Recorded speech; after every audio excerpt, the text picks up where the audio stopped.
Hello, my name is Mark Pringle. I'm the Chief Cartographer at Nautical Solutions International. I specialize in bathymetric mapping. That's mapping of the seafloor.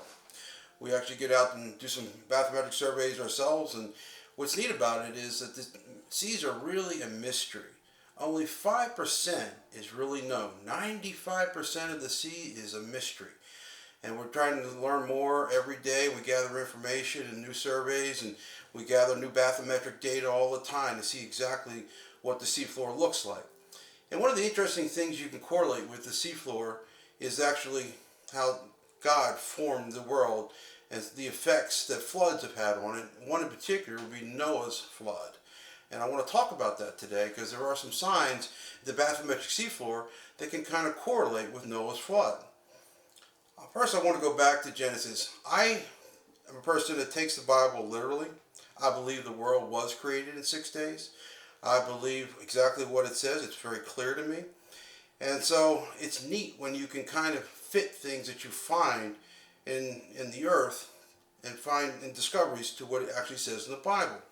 And one of the neat things is that Noah's flood wasn't the first flood. In fact, we know when Jesus or God is making the world, that on the first day, in the beginning, God created the heavens and the earth. Genesis 1:1, on the first day, he says the earth was formless and empty. Darkness covered the surface of the watery depths, and the Spirit of God hovering over the surface of the waters. He said, let there be light. And we know that that was the first day. He went ahead and separated the night from the day, and that became the first day. So, but we have this formless ball of water, very much like it had happened in Noah's flood, when Noah's flood was at its highest. Let's go to the third day. He said, then God said, let the water under the sky be gathered into one place, and let the dry land appear. And it was so. He called the dry land earth, and he called the gathering of the water seas. He saw that it was good. Now, in order to take all that water and have the earth appear, the water had to go down into the earth. It had to be put in we know that the earth is full of water. So the earth at that point in time was all water. To let the land appear, the water had to sink somewhere, and it sunk into the earth, and the dry land did appear. Okay, so this is the first time we see land on this earth. And I think it was Dr. Wagner who said that all the land was in one place. And he said that they drifted apart. And we're going to look at the continental drift theory that he firmly believed in, and other scientists too. But one of the things we know is that the ocean was not always at the level that it is today. That it has been higher, much higher, and much, much lower. In fact, we know during the Ice Age that the continent of North America had its continental shelf, as we see here. That as the glaciers melted, it formed these rivers coming out of the Hudson Valley. These glaciers formed these rivers right across this plant. They called this is the continental shelf. There was dry land back then. This is the plantation, and it actually formed what's called the Hudson Canyon. We can also see that the Delaware River that goes up past Philadelphia formed the Delaware River, which formed the Delaware Bay, came out here for the Wilmington Canyon and Baltimore Canyons. And then the Susquehanna River formed the Chesapeake Bay. And the Chesapeake Bay came out here and formed the Norfolk Canyon. All this water, you can see all this water that came down here. This sea down here was some 6,000 feet lower than what it is today. And there were waterfalls and water dripping here, but this would have been land. There's been significant evidence of plantation or plant life down here that would have proved that this would have been dry land. There's been land fossils found out here. So we know that that was all dry land at one point in time, and that the ocean was much, much lower as the glaciers melted. Now, one of the things that Dr. Wagner found out, he found out that the continents were not always apart as they are today, that some time ago they started drifting apart. And this is called the continental drift theory. As we take a look here, we can see that they were all together at one point in time. And then the centrifugal force over time sort of like your dryer when it goes into spin cycle, starts to even out the load a little bit. Well, the land is much heavier in water, so the centrifugal force is going to have some effect on this. He also found that there was fossils that were very similar, or actually the same, in Africa and South America. And there it is, the way the world we have it today.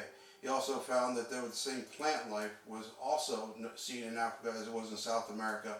And there was a lot of correlation to put together his theory. And his theory is widely liked by a lot of other scientists and widely accepted in science today. However, Dr. Wagner never understood what real surge of energy. Yes, we have the centrifugal force of the Earth, but there would have taken a tremendous force of energy to separate these continents. You know, did it happen over billions of years? Or did some other event, cataclysmic event, cause these continents to actually push apart much faster? Well, I would surmise, by looking at what we know as the ocean floor, we can start to see that there are many ridges. We have here, the continental shelves are kind of lined out in red. Here's the United States, South America, and their continental shelves. If you can see this ridge that comes down along here. Well, this ridge was kind of created as a way of expanding the ocean. See, the ocean crust is only 3 miles thick, while the continental shelf is over 43 miles thick. So it's much more brittle, much more easier to break and move. And I believe that a big cataclysmic event caused these continents to start to drift apart. And I believe it's really can be found in Genesis 6, the flood of Noah. Because what we start to see in the flood of Noah, and understand what the Bible is saying, is that there hasn't been any rain on earth ever yet. But yet, he builds this ark, and then he gets his family in, and then it starts to rain. For 40 days it rains. But one other thing he mentions, it's not just rain that fills the earth. He opens up the fountains of the deep. Okay, this is a cataclysmic event. For it to flood the entire earth, and we're not talking about a local flood. I know a lot of people look at Genesis and they try to prove the Noah flood by looking at like the Black Sea theory, that the Black Sea area was flooded by the Mediterranean rising and flooding the Black Sea Valley. No, it's not concentrated to one area. Noah's flood was a worldwide event. The Bible is very clear. It says that the waters of Noah's flood were 20 feet higher than the highest mountains. Okay, so this is a worldwide event. To put that much water back, again, very similar to Genesis 1:1, and the actual, when God is looking at the formless earth, there's nothing but a ball of water. Okay, that's what Noah's flood did again. Okay, we come to this ball of water. But one of the things, in order to flood the earth, we know that God, when he made dry land appear, took that water and hid it somewhere. Well, to make those continents start to drift apart, we need an incredible amount of energy. And Dr. Wagner never could understand what that energy could have been to separate these continents. Well, I surmise that it could have been the hot expansion of that water that was put under the earth. And the magma gets so hot that it was actually forced out, as it says, the fountains of the deep were forced up. And it started coming out of that oceanic crust that is only 3 miles thick. And that you see these ridges here.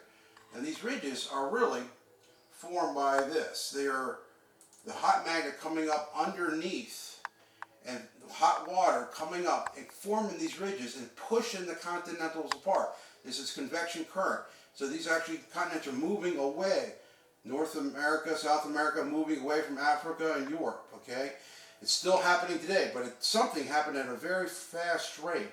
That this hot water was forced up and made these mid-oceanic ridges that we see. And they're very prevalent. When you start to study the bathymetric seafloor, you can start to see the incredible ridges that we have. This is a 1,200 meter map of the ocean seafloor.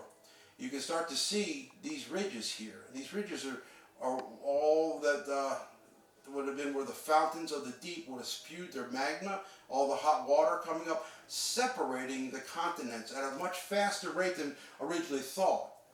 Now here's the thing, it rained on the earth for 40 days, but the water did not stop surging from the fountains of the depths until 150 days. So these fountains were moving, and all this magma moving for a much longer time than the rain was coming down, and it flooded the entire earth. It flooded 20 feet higher than the highest mountains. Then what happened? The water started to recede. So as the water started to recede, I believe that God was taking that water and it was actually being put down through the oceanic crust, because the crust is only 3 miles thick. It was actually pushing that down. And we have this thing called differential vertical tectonics, where the tectonics were actually, plates were being forced up as the oceanic crust was being forced down. That's why we start to see some of the mountains. Mountains were actually probably going higher as those floods receded. As the waters receded, the mountains were actually being forced up a little bit higher, causing that water to rush off at a very fast pace. As you can imagine, for 150 days they surged and they stopped, and then the dry land started to appear and the mountains started to appear. After spending that much time in the ark, it came to rest on Mount Ararat. So the mountain had to appear out of the sea to happen. So the water is draining somewhere.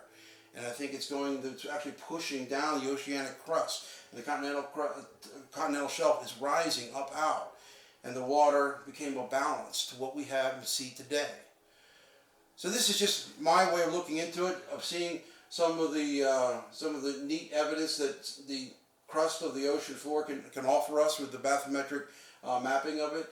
I also have other ideas about what could happen, but this is just something that is neat that I wanted to share. And if you ever want to let me know if you have any questions or you want to talk about it, I would love to do that. Again, my name is Mark Pringle, and I'm a cartographer at Nautical Solutions International.